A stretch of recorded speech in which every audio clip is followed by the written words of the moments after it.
I think this was possibly one of the most beautiful yet ominous ways for Bleach to come back. Everybody, by the way, welcome back to Bleach Saturdays, man. It's time. It's time. I feel good to be back. I don't know about you guys, right? It feels good to sit here and discuss Bleach with you guys. Now, I am not just a Bleach channel. Obviously, I talk about everything, you know, anime, manga, gaming related. That's just what I do, what I've been doing for the last 5 years. 6 years, actually. But one thing that I have made abundantly clear on this platform is that I love Bleach. And episode 14 definitely started shit off magnificently. I'm gonna get into a few of the moments that I genuinely thought were amazing, right? Like, absolutely jaw-dropping, and that was literally the first scene, the birth of Jubak, right? Like, it was weird at first, right? Obviously, we had to sit there and we had to take that in stride, right? Like, it was kind of weird seeing the birth and the sacrifice and just what it meant for him to be born. That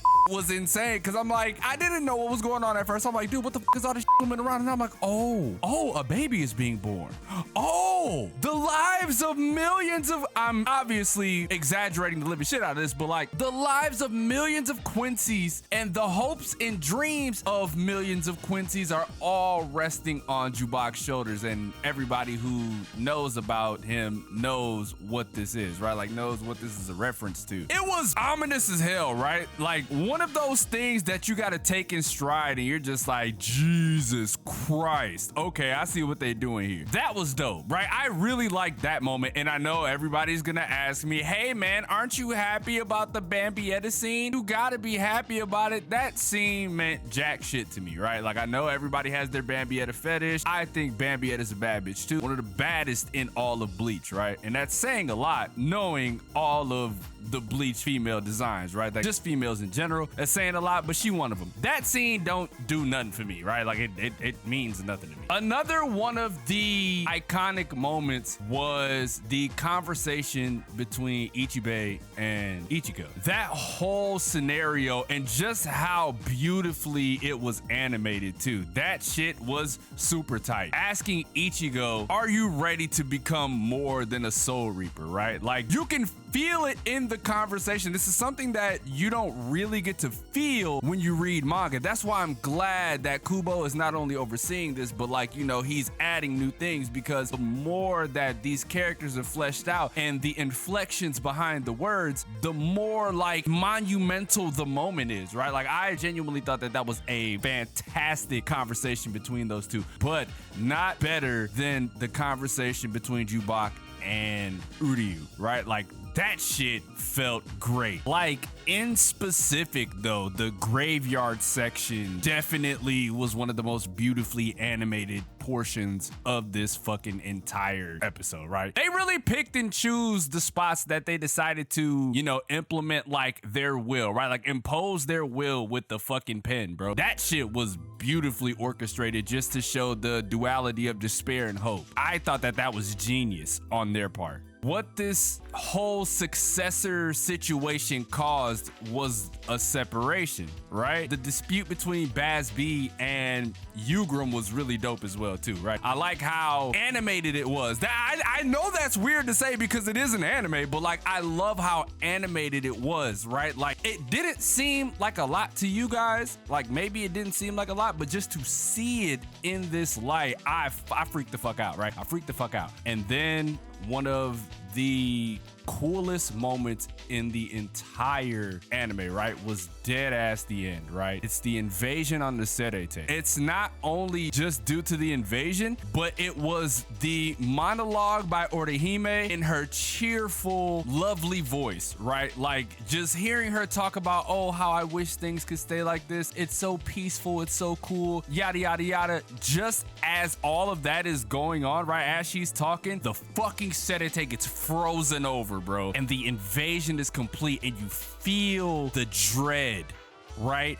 you feel the, oh fuck, it's happening. This is not good. I don't know about y'all, right? I don't know about y'all, but the set piece of that whole thing was crazy because, like I said, you have Orihime, who is like a light of hope, bro. Like she's a ray of we have a chance. You know what I'm saying? Like the way she talks and the energy she exudes, that's what that gives off. And to be complimented by Jubak, Yugram, and Uryu, and the rest of the Stern Ritters, bro, like the way that they creeped it, oh, it was so creepy. It was so well done. And I loved it, right? I loved it. I loved that whole scene. That whole set piece was absolutely fucking fantastic. Lastly, another thing that I want to talk about is Tatsuki and the crew, right? Tatsuki and the regular human friends.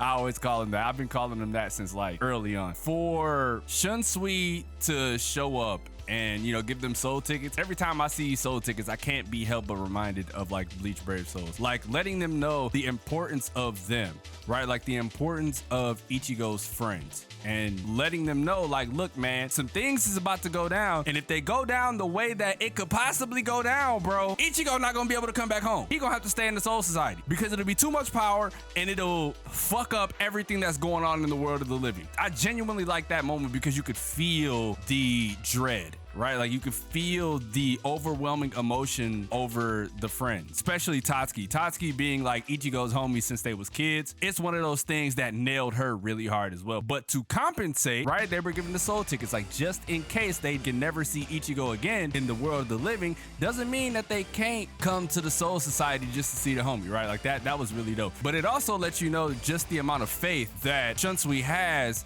in Ichigo to take care of this situation, you know what I mean? It's like an assurance, right? It's an assurance that things are going to be fine no matter what happens, right? No matter how low down, dirty, and nasty this situation gets, Ichigo is going to make sure things are all right just because he has people that he needs to protect. You know what I'm saying? And that's always been a thing with Ichigo. I'm so excited for episode 15, bro, because we saw at the end of 14, right? You got the soliloquy from Rangiku. Y'all already know what the hell we walking into, man. Everything is shaping up to be fucking absolutely ball blasting crazy. Let me know how you guys felt about episode 14 down below. Leave a like if you enjoyed, subscribe if you're new. This is gonna be uploaded everywhere. I'm gonna try to get this out on multiple platforms. It's gonna be a little difficult, but I think I can do it. If there was anything that I missed that you guys deemed important, make sure y'all let me know as well. But I feel like I covered all the things that I thought was important. So yeah, man, if there was things that I missed out on that you guys thought were important, let me know in the comment section below. I'm gonna get to editing this video as soon as possible, get this out today. This might be video 2 or 3 today, not too sure, but I'm out of here, man. Y'all enjoy y'all Saturdays. See you guys next Saturday. It's your boy XDomoSenpaix, and I will catch you guys in the next video.